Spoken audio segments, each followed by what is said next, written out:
I'm Florian from Peak and Fly, and in this Superfly TOPO episode, I present you a small but beautiful bivouac and fly tour to a lake in the Glarus Alps. You need 2 days for the route and sleep 1 night on the mountain. The route starts in Unterschechen, where you can pitch your bivouac tent.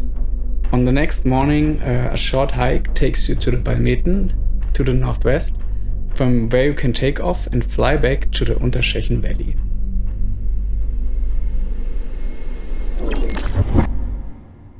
Summer or early fall is the best time of the year to enjoy the day at the lake and the slightly warmer water.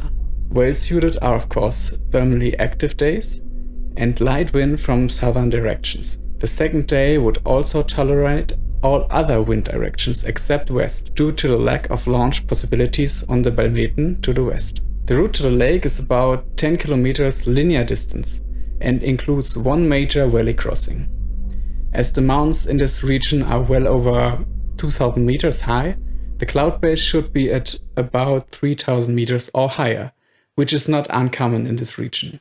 Even if you can start on foot in the valley of Unterschechen, it makes more sense to take the bus or Postauto, how is it called in Switzerland, to the Urigen bus stop.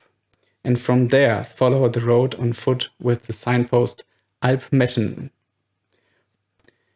The hike takes about 2.5 hours and covers 700 meters in altitude. You can also drive to the Mettenen launch site by car, but there's a charge of around 10 Swiss francs for the road. From here you can take off in south or southwesterly directions. Another option would be to hike about 400 vertical meters and without a path further in a northwesterly direction to get to another launch site, the El Plateau. Here you can launch in southern direction as well. I chose this route because it starts with a very nice ascent in alpine surroundings and leads to a beautiful lake, the Seelisee. The lake offers fantastically clear water, a fine beach and a large meadow that invites you to simply topland and bivouac. The sun shines on this beautiful spot until the evening, allowing you to experience the magic of an alpine sunset. It is surrounded by rock faces on one side and vast expanses and views on the Bernese and Uri Alps on the other. The valley wind in this region flows from 2 main directions. Firstly, from the north via Vierwaldstätter See. This wind then branches off at Schattdorf and flows into the Unterschechen Valley from the west. And secondly, from the north via Glarus. This valley wind turns to the east and then flows over the Klausenpass and Urner Boden. Especially at the beginning of the valley, in the area of Altdorf and a little further into the Unterschechen Valley, the valley wind can become quite strong during the day in the summer. In the area of the cable car from Schattdorf to Haldi, this also creates an upwind area where you can soar. The goal of the flight is to reach the southern lake Seeli, above the Seeli Alp. Take off in southern direction in the early afternoon, and after the start you will find the thermal entry on the left hand side of the southern flanks of the so-called Schechener Windgällen. Here it is advisable to use the thermals to reach cloud base in order to have a good valley crossing. After the crossing you are most likely to find a thermal connections on the southeast or southwest flank of the Großspitzen. Via the Blau Hörli and its connecting ridge to the Sittlisar, at which summit the thermals are also released, the route leads to the lake at around 2,000 meters. The Hochfuhlen is also a good source of thermals on this route. You can then land easily on the northeastern shore of the lake. If someone in the group has not found any thermals after takeoff, they can land on the right side of Unterschechen.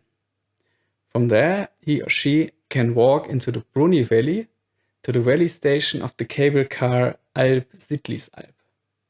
From the top station you then hike to the Seelisee and join the group again. After the start you can extend your flight along the ridge towards the east, meaning towards the Klausenpass. This ridge is oriented first south and then southeast. From there just return back in the same way. This increases the distance by about 30 kilometers. Landing at Seelysee should be easy, as the lake is sheltered on almost all sides. On calm summer days, there is no clear wind direction. But the thermals from the surrounding flanks pull the air away from the lake when they are releasing thermals. As this tends to happen most on the flanks of the northwest, it is most likely that the wind on the shore comes from the southeast. Set up the tent on the shore of Seelysee or under the limestone walls of Großwindgällen.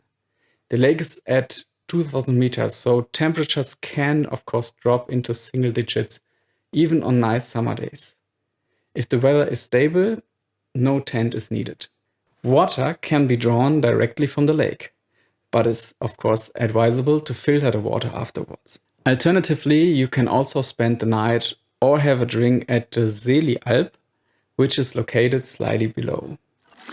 The next morning, you hike about 400 meters in altitude and 5 kilometers on an easy trail to the summit of Belmeten. From the summit of Belmeten, it is easy to take off with a paraglider in all directions except west. The south-southwest flank of Belmeten offers a good thermal start in the early afternoon. Then fly back to the Unterschechen Valley via the thermal sources Hochfuhlen, Sittliser and Großspitzen. There you can land on a large meadow on the eastern edge of the village of Unterschechen. Alternatively, you can fly to the landing site in Schattdorf without any thermal support. If you would like to fly further, you can fly in a northerly direction. The first jump in the valley leads to the Hündereck, and the flight then continues to the Rofeien.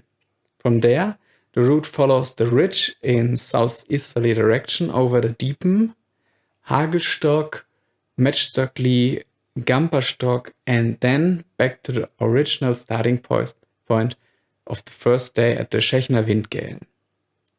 From here you can fly or glide to the landing site or continue along the ridge towards the Klausen Pass as described for day 1. The flight is thus extended by 25 to 55 kilometers. The dangers? There are many cables and ropes in the Schechental, so an obstacle map should be looked at beforehand. All these obstacles should be present on the flight instrument. The wildlife rest areas that are in this area are not active in the summer. There are also no major valley windlays or prohibited zones in the area being flown. After the tour, you should go back into the Brunni Valley to the Brunni-Alp. Here you can have an incredibly delicious gingerbread with whipped cream.